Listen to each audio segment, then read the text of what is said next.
Welcome to Shaping the Future of Food, a monthly webinar hosted by the Institute for Agriculture and Trade Policy. So we'll just go ahead and get started. I'm Claudia Arand, and we're excited that you're here today to learn more about IATP and our work. Today, you will hear from IATP's Director of Community Food Systems, Erin McKee, and our Executive Director, Sophia Murphy. And now to just get started with, who is IATP? IATP is the Institute for Agriculture and Trade Policy. We're a research and advocacy organization that is focused on advancing the voices and policies we need to develop just and sustainable food and farm systems. Our current food and farm systems are broken. They're shaped by decades of bad policies, and they're more concentrated and industrialized than ever before. We're living in a system that is extractive, polluting, and unequal, with corporate powerful entities that are shaping our choices and landscapes, while our farmers, workers, communities, and the environment shoulder the cost. IATP fights for transformative solutions to these fundamental issues of our food systems, while shining a light on the powerful few who benefit from our current food system. We're laying out a plan for a transition to an equitable, sustainable global food and farm system that prioritizes the health and the prosperity of our farmers, the workers, consumers, farm animals, and the environment. In our work, we partner with other groups and organizations to hold agribusinesses accountable for their harms. We identify and lift up the voices and needs of smaller producers and champion an agroecology and sustainable agriculture practice. This is the work of a lifetime, and we appreciate you joining us today to do this work. There's obviously so much more to be said, but this is just a short intro, and we hope it helps you all understand where we're coming from.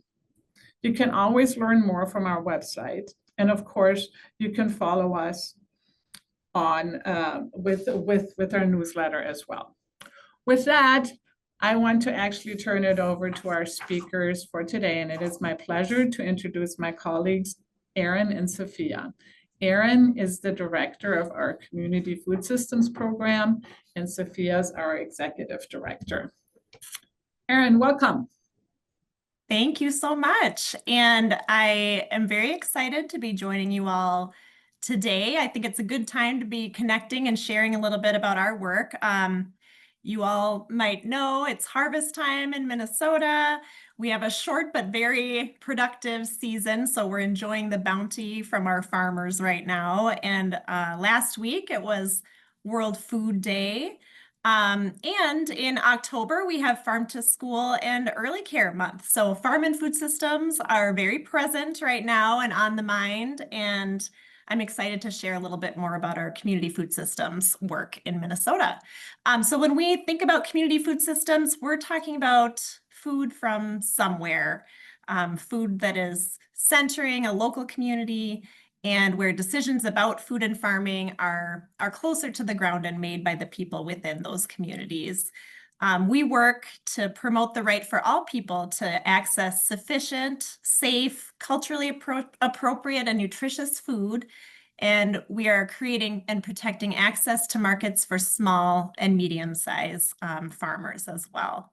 And much of our work and our program centers in Minnesota, but of course, what's happening in the region or national and international decisions are impacting what we can do at our local level too.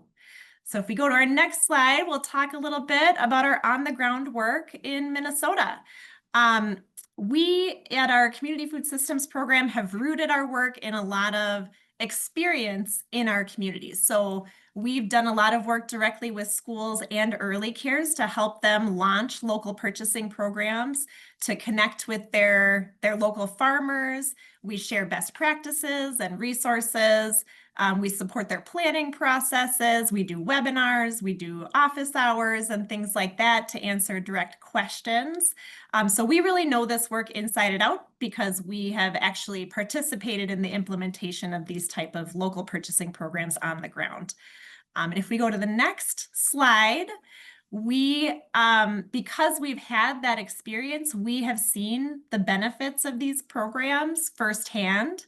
And when we see what happens with kids who are participating in these programs, those benefits really mirror the larger benefits of supporting community-based food systems overall. So if we look at these pictures here, you can see the impact on these kids understanding where their food comes from. The first picture there, you can see a little girl. She is eating green beans that were brought to her Head Start program directly from the farm, from the Hmong American Farmers Association. And she's opened up her green bean. She's showing a seed on the inside. And the reason that she's doing that is because the week before, you can see kiddos from her class are on a field trip and they got to harvest green beans and see them growing on the farm right there. So she was showing me, hey, we just learned about this. We opened up the beans on the farm and now I'm seeing them on my plate in my meal the very next week. The kids also did some art activities about food, and you can see in the middle there, one of the children drew a green bean, and I just love this picture so much because you can tell that they absorbed so much about what a green bean is. You would never draw a green bean like that unless you had had lessons where you had looked inside and really understood inside and out what that green bean is and how it grows and where it comes from. We're reaching kids at a very critical window when they're participating in these programs. And there are a lot of studies that show that kids who participate in farm to school and farm to early care, they're more willing to try new foods. They eat more servings of fruits and vegetables. They eat a greater variety of fruits and vegetables. And it's really setting their taste preferences and eating habits to carry forward for the rest of their lives. So it's amazing. And in Minnesota, we have a free school meal program that is at the state level. And it's a goal of ours that every one of those meals, every kid can also access fresh local food in those meals. Especially now, we know that hunger rates are increasing. And with the recent cuts to SNAP funding, especially, it's more critical than ever to support access to that fresh, healthy food for all of our most vulnerable community members. If we go to the next slide, we at IATP think a lot about how these programs work for farmers and for communities. At the same time that they're benefiting the kids, we want to make sure that farmers are also accessing new markets. So for farmers who are used to selling at a farmer's market and doing direct sales, something like a farm to school or farm to early care deal can get them a larger sale all at once. They can plan ahead. They can diversify their business model, and this can help. I've met farmers in Minnesota who have created jobs on their farm specifically because they have been able to sell to their local institutions.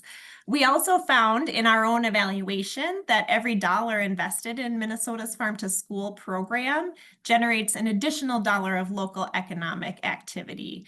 So we understand that to support our farmers and build our infrastructure for our local food system, to support food security, we can use our public money to invest back into our communities, and that's going to benefit all of us as well. So to support these programs, if we go to the next slide, we do this in a lot of different ways.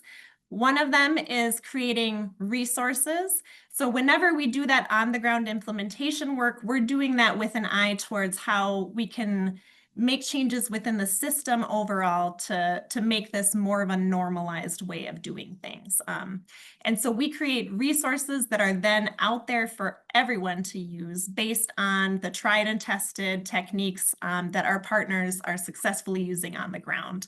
So we have things like curricula, recipes, how-to guides, and those are all available for free on our website. And then the next slide, we also think of ourselves as storytellers for this work. So we are capturing the perspectives from the farmers, the schools, and the early cares that are doing these programs. We spotlight best practices and show how others have made it work with their own specific local contexts. And if we go to the next slide, we also do deep evaluation work. We are working to try to influence the larger narrative to support the value of community-based food systems and to invest in supporting them.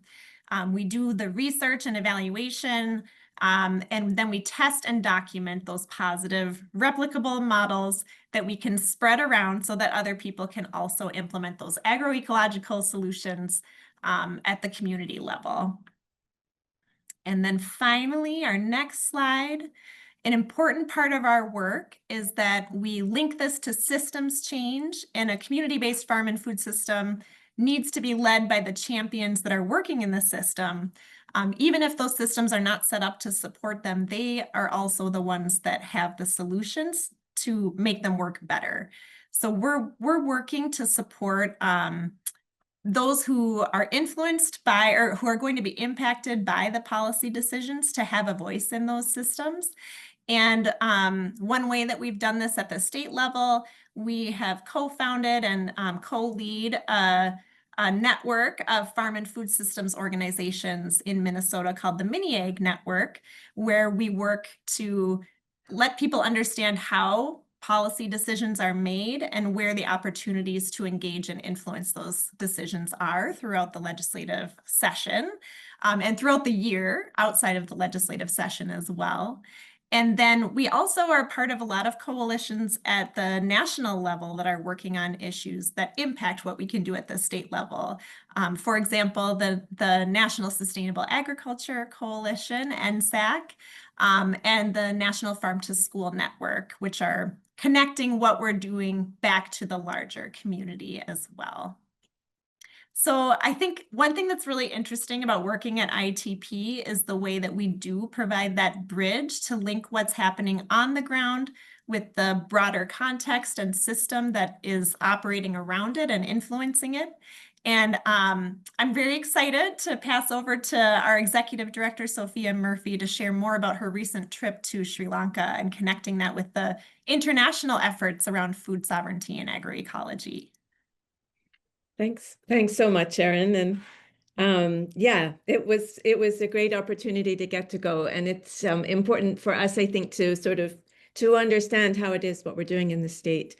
You know, it gives us relevance in the international conversations, and then is such a window into being able to work with and organize with others. So Sri Lanka was the third Nyeleni Global Forum, as the slide shows you, and it was held in Sri Lanka.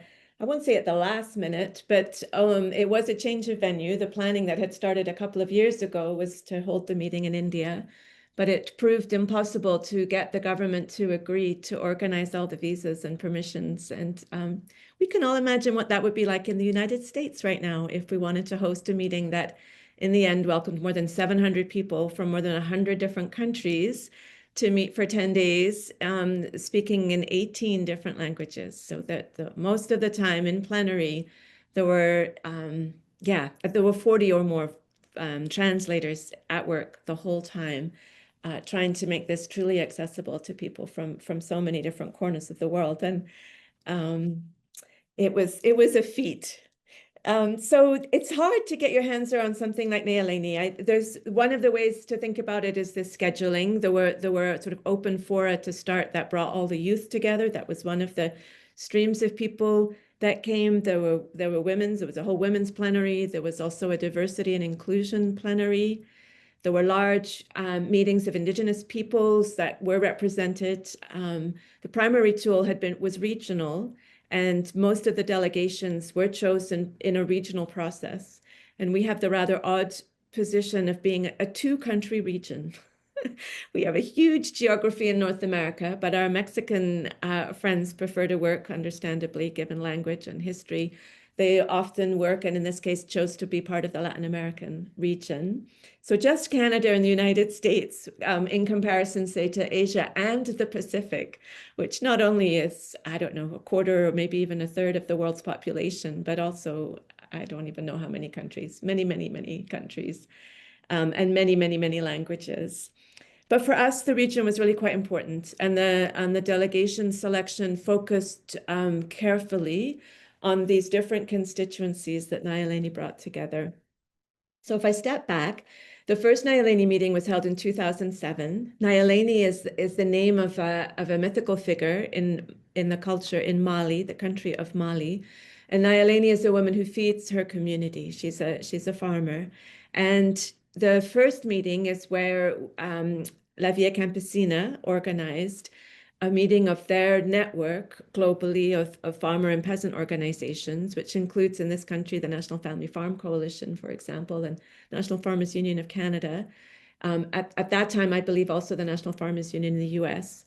And the meeting, the first Nyeleni meeting, defined food sovereignty, created a definition that is still in use today on what the people's movements think food sovereignty is all about. And then the meetings have been held periodically since the second meeting in 2015, which focused on agroecology, and again was the starting point for a whole lot of defining and organizing principles for what agroecology is, that has been enormously influential in the last decade to get agroecology into sort of more mainstream thought and research.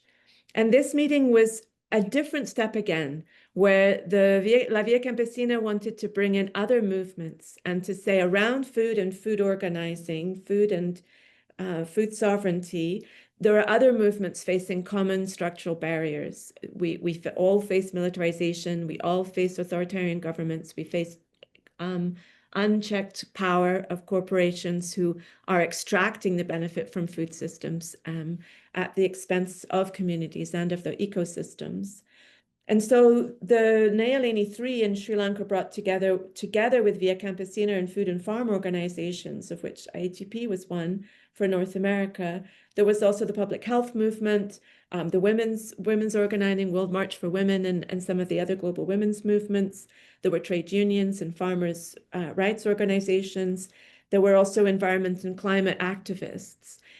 And the ambition for Via Campesina, in part, was to see about building out a common agenda among these different social movements. So this is like organizing to the nth degree when we think back to trying to change what's happening at the state level inside Minnesota. This is trying to plug into a lot of organizing that happens anyway at the international level, but often in a disparate, different causes tend to find their institutions that they attach on to. Sometimes it's a process like the UN Framework Convention on Climate Change, sometimes an organization like the UN Food and Agriculture Organization. This was a bid to say, can we not go with a more common basis to these places? And as such, it was a very ambitious agenda and not an easy place to move lots of things forward. But we spent a lot of time talking about an analysis document that we were reacting to, and also a declaration, neither of which is yet available to us because of the changes all coming at the end. And I understand a whole lot of work going on to try and sort through what we want in the framework and a kind of plan of action and what would be in a declaration, and also wanting to bring it out at the same time in all the languages rather than privileging English, which is almost always the most privileged language. And there'll be a launch at the COP, as we call it, the Conference of the Parties to the UN Framework on Climate Change in Belém in Brazil next month. They'll launch these documents that we arrived at after about 10 days of discussion and interaction in this plenary format. So the end of the trip, well, almost at the end, we had field trips to learn a little bit about Sri Lanka. Sri Lanka is one of the world's poorest countries. I just was checking statistics again, but the numbers don't always capture what's really going on. But the estimates are close to 89% of people in Sri Lanka live below a poverty level, defined as the equivalent of $3.20 a day. With that, they have not as bad food outcomes as you might think. There are quite a lot of safety nets in place related to food. There's a lot of food. It's a very productive country. but it is very poor, and it has had a lot of shocks. It's one of the countries that's been most crippled by international debt, and trying to cope with that. But we went out to a village to visit a fishing community. This is the fish market. You could see the birds all lined up looking forward. It was the end of the trading day. And we were talking with the community about their fight to protect both the coast, but also an inland kind of marsh where they fish. And the next photo will show you the abundance. We saw a beach filled with fish all drying in the sun. This is just a snapshot. Dozens of varieties of fish, quite a sophisticated system where the fishers bring in a catch. Another group of people are responsible for the drying. There's the fish market that we saw there at the beach, but of course there's a lot of direct marketing back to the city. We're about 100 kilometers from Colombo in this village where we were. And they were telling us about their successful fight to push back a big development scheme that would have drained the marsh where they fish, and of course create a lot of pollution into the water on the beach where they are. But you could also tell it's an ongoing fight. And just like here, you win one round, but you don't necessarily win forever. And it's a struggle as the coastline urbanizes to protect these vital sources of food for everyone. There's so many more things I could say, but I'm going to finish there. I know that Claudia has some questions that came in earlier, and maybe there are other questions we'd be happy to answer now, and also happy to pick them up later with you if we run out of time today. Thanks. Well, thank you, Sophia and Erin, for providing an overview of your respective programs and your experience in Sri Lanka.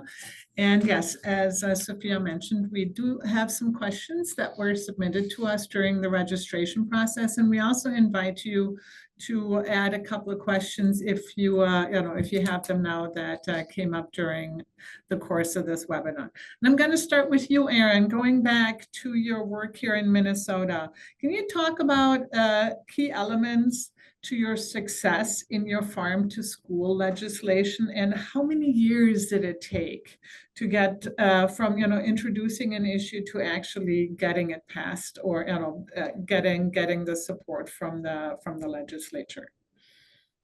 I do want to emphasize that this is a real question from an attendee. This is not just a softball question that we made up, but I was so excited that we had this question because it really, I think it's important for community members to recognize how long it can take to get things done, even if it's just a simple thing that everybody loves and everyone agrees on, like farm to school. It's not a controversial issue. It's a really bipartisan issue, but it still took us a long time to have success. So I will just say that so that people don't get discouraged. And I remember when we started working on policy around farm to school and early care, somebody said to me it takes an average of 5 years to get a new policy initiative passed. And so with that in mind, we actually were pretty successful. We were ahead of schedule from that timeline. But so as I said, we've been doing on the ground implementation work for quite a while. I started at IATP in 2010, and we were doing farm to school work even then. And then it was in 2014, I think it was after a national conference, a farm to cafeteria conference, we were talking about, we were seeing some of the policy initiatives happening in other states and talking about like, what do we need? What would it take to have this happen in Minnesota? And in 2014, we brought stakeholders together. And this group of stakeholders included organizations and state agency people representing agriculture, small businesses, public health, nutrition, academic research, education, healthy food access and anti-hunger, rural development, all kinds of different people. I think our initial group, I was looking back at the records, just knowing this question was coming, and we had about 66 people that first year that were coming together, and we all brainstormed about what are our top priorities. We talked to, it was the group that determined what was needed for Minnesota. And what they wanted was money for schools to buy from farms. They also wanted staff positions to support coordination and technical assistance in education. And so those were our policy initiatives. We started organizing and advocating for those. We got a bill drafted. We were engaged in the actual legislative session in 2016, 2017, 2018, and then in 2019 was when we actually got the bill passed. And so that whole interim time, we were building relationships with legislators and decision makers and with schools and farmers, because you need testifiers who can come and talk about the power of these programs, which there were schools who had food service directors who were champions and were just doing this, even though they didn't have structural support. And we had really persuasive testifiers who could really passionately talk about the power of these programs. Originally, when we got the bill passed, it was for a pretty small amount. It was $377,000 in fiscal year 2019. The demand was way bigger than that amount. And so we, over time, have continued to come back and advocate and show the disparity between the amount of funding available and the amount in the grant. We eventually got it up to 1.29 million. And then I did just want to highlight, even in this year, in our legislative session this spring, we were facing really strong headwinds in the state budget, where we actually were afraid that they might try to cut our funding. And in the end, after a lot of advocacy, we had hearings, we had testifiers, and after a lot of work, as the community was doing a lot of advocacy, we actually were able to secure an increase, a small increase, but still an increase so now the program is currently funded at 1.5 million for farm to school, and it's in the base funding, which is also an important thing to think about. So now it's going to actually be up to 1.6 million starting in 2028. So I'll just say, like, persistence is very, very important. And also the coalition of stakeholders and being able to have people from all over the state and from both sides of the equation, the schools and early cares and the farming side, having all those people willing to talk about the program and working in a bipartisan way. We've had champions on both sides of the aisle here, and it's been really important to have it be a non-controversial win-win-win issue for everybody. So we're really proud of what we've been able to accomplish. And I can also share some links, because I could go on and on about this, and I'm sure that's not what we have time for right now. But if you really want to know, we have some reports that detail exactly how we got this done. Awesome. Thank you, Erin. So, in addition to patience and dedication, what I also heard is that it's really important to get the community involved and make this an effort that doesn't just come from a few people, but all that groundwork and all that outreach and work with the communities that are actually part of this. And I will link a bunch of these reports and this information in the follow-up email that you will all get from me, so you don't have to try and copy and paste these things right now. But kind of along the lines of community engagement and working with community, I kind of have a little bit of a follow-up question. So how can we then lift up the benefits of contracting with these smaller or maybe organic growers as suppliers to the local schools and communities, and kind of the benefits that come from that? What are your thoughts? And after you talk about it, I'd like to hear from Sophia as well, what her experience is maybe outside of the US. Yeah, I will say that research work that I mentioned is really important, and the storytelling and documentation is very important to our work, because these programs are being tested. So documenting and being able to share the stories of the positive impacts has been really vital. And I did just drop a link to, we did a statewide survey of all the school districts in Minnesota to get their feedback about the benefits of these programs, but also the challenges and what is needed to help them work better. That information is hugely important when you have that community feedback and input into what your policy priorities should be. Then you know you have the grounding and the justification for why you're asking for things. And then we also have done a lot of evaluation work of that grant, which is based at the Minnesota Department of Agriculture. We have been able to document the demand versus the amount of funding available. And then we've talked with grantees about what they've been able to do, and especially thinking about different kinds of contexts. So capturing, like, how does this work in a small rural town? And how does this work in a big metro district? How does this work in a tribal community that's working to incorporate more traditional indigenous foods? And having all those different stories to show the different decision makers how this might work in their community and with their constituencies has been really vital. Okay, thanks, Erin. So again, documentation, working with the community, sharing what you've learned, and it seems a lot of patience is needed.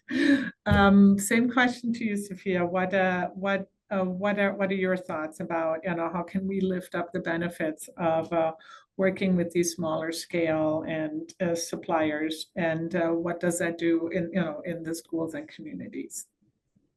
Well, I think one of the things to say, school food programs are about as ubiquitous as a social safety net you could find. Like Canada actually doesn't have a national program, but 150 or more countries in the world have it. It's not about rich and poor countries. It's just a tool that works for people. And I think that there's a kind of common sense, which we know sometimes science doesn't back you up on your common sense, but there's a clear political logic that speaks to people that if there's food growing nearby and it's food that people want to eat and that food could be on children's plates, why not have that market in the local food system's hands?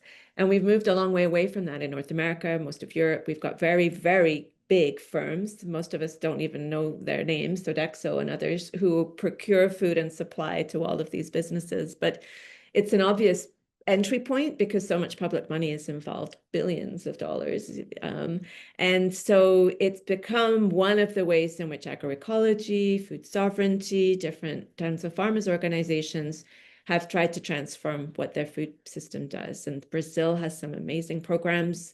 They've targeted older farmers. They've targeted India now for at least 25 years. The Andhra Pradesh, probably bigger than most US states in population, has sourced from women's households, women-head households, women farmers as one of the ways to overcome deep gender inequality in the country. So you have all kinds of interesting examples where you can get multiple benefits from dealing with this. I think the last thing I would say that is interesting to me is that our food system here is so consolidated in the US that we use public money all the time in lots of ways to supply either food to people or to provide subsidies to retailers in rural areas where otherwise there's just no local grocery store left. We subsidize, we don't really want to subsidize the distribution system. That's a piece that Erin has worked on and that we work on here. Like, how do you make hubs where we can aggregate food and get it back out to support what are known, especially in Europe, as territorial markets? But if we look at the food system, we've created such a centralized system that anyone who lives on the margin, either because of lack of income or because geographically they are remote from where the urban centers are, they need state support to be helped. And so the point of this is simply to direct that money in a way that generates local economic activity instead of simply allowing the system to continue to extract all the wealth from the places where food is actually grown.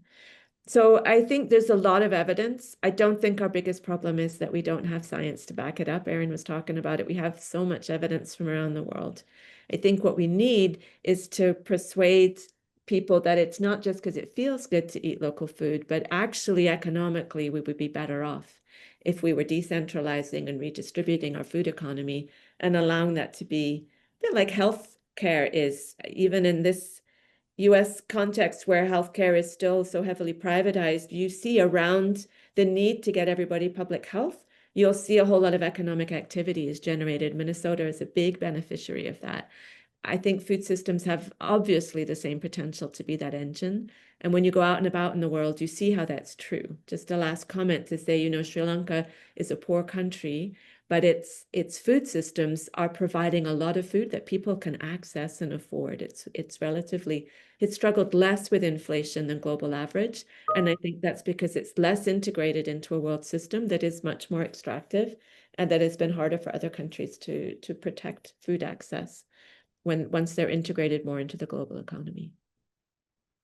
Okay, yeah, thanks, Sophia. And that's actually kind of a follow-up question that we did get, right? We're all aware of the benefits of keeping food local and getting the communities engaged, but it does seem that there's a trend with government and industry and university research that just focuses more on supporting the consolidation in agriculture, and and how do we end this when there is so much so much evidence. And that kind of goes along also with another question that we said, was there a discussion in Nyeleni talking about this supply chain and supply management, which kind of is, on one hand, we have this big consolidation in these big agricultural behemoth companies, but then, how does that work with supply management?